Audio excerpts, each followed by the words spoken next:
Here's an example of a VB2 auction. See how these buyers from Bolivia and California are bidding against each other to purchase this '99 Nissan Maxima? You can bid on this vehicle too.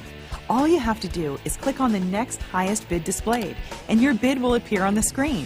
You are now the highest bidder. Now the buyer from Bolivia has bid again, outbidding you. With VB2, you have the power of deciding what price you are willing to pay. You can either choose not to bid anymore or choose to bid again because you can still get a great deal.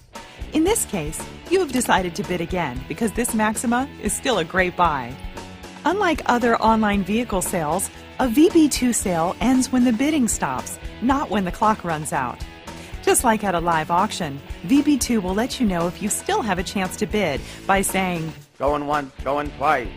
If no one else bids after VB2 gives these 2 warnings, the vehicle will be sold to the highest bidder. If someone else bids, the auction continues.